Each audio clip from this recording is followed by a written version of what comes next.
Welcome to Hawk Talks, the YouTube show about all things digital advertising. I'm your host, Dan Pratt. And I'm Todd Saunders. And today we're coming to you straight from Google Studios, conveniently located about a block away from AdHawk HQ.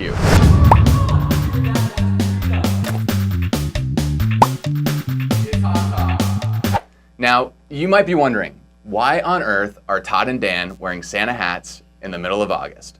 Well, here's the thing. If you're an e-commerce business that considers Q4 to be your most profitable time of year, you should be battle testing the strategies you plan on deploying during the holiday season right now. So today, we're talking about the Google shopping strategies you should be testing to help you set up for success during the holidays. Okay, before we dig into all the strategies on how to maximize your Google shopping campaigns, we have one quick public service announcement. Everything we're going to discuss today assumes that you have a Merchant Center feed set up and connected to your AdWords account. If you don't know what a Merchant Center feed is, or if you've yet to set one up, we've included a complete guide on how to get started in the video description below. Read through the guide, get your feed set up, then meet us right back here. All right, now that we have that covered, let's talk a little bit about product structure inside of Google Shopping. When you first get your shopping campaigns up and running, you start with one product group by default, all products. Leaving the default all product groups intact can be problematic because it gives you the least amount of flexibility on assigning bids for each of your product or product categories. So it's super important to break up your product groups. For example, you could take the all products group and divide it into individual brands that make it up. However, each brand may consist of a handful of different products. So you might want to go a step deeper and divide the brand product group further into the individual products. That way you can tell Google that product A is worth $1 per click, but product B is worth $2 per click. Now this is a very basic example, but the cool thing about Google Shopping is that it can be as flexible as you need to be given the size of your business and the number of products you sell. Let's say each of your brand product groups have thousands of products within them. Subdividing all the way down to the product level might be too granular and hard to maintain over time, but you could create custom labels to subdivide your brand product group into clusters like high price, low price, or high margin, low margin. And remember, although subdividing your product groups is inherently a good thing, too much granularity will create diminishing returns and might be difficult to help you scale and optimize. With all these options available to you, it's critical that you test as much as possible. All right, now that we have your product groups broken out and your bids dialed in, it's important that we make sure none of your ad spend is going to go to waste. Like other AdWords campaign types, Google Shopping allows you to select negative keywords to prevent irrelevant traffic from triggering your ads. For example, if you notice in your search query report that cheap watch is triggering your ads, but you only sell high-end luxury watches, you're going to want to set the word cheap as a negative keyword. Yeah, we frequently see keywords like free, used, and cheap added to negative keyword lists for e-commerce businesses, mostly to avoid negative association. You could also create negative keywords around the brands you don't sell or carry.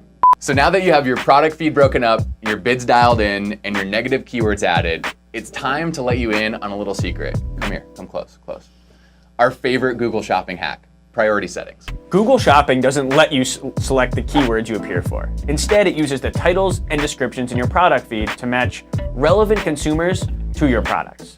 This makes it really difficult to change your bids based on the search terms and their intent.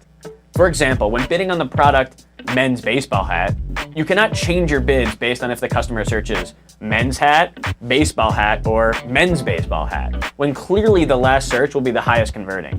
This is where the priority levels come in, and here's how they work. Google lets you rank your shopping campaigns by high, medium, and low priority.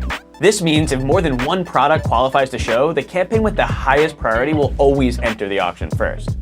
So the high priority campaign should have the most generic search terms, as it's the first to enter the auction.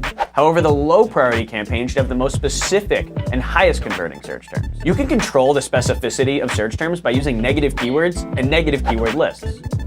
Let's walk through an example pretending I sell men's and women's baseball and softball hats. The first thing I need to do is to create a negative keyword list for words related to gender, such as men and women, and words related to sports, such as softball and baseball. Now that I have these negative keyword lists, I can start applying them to the campaigns. So my high priority campaign should have both the gender and the sports negative keyword list added to it. This will make it so that the search terms are broad and will not include anything related to gender or sports. This campaign will show up for searches like hat, green hats, red hats, but won't show up for anything related to gender or sports. The medium priority campaign will be similar to the high priority campaign.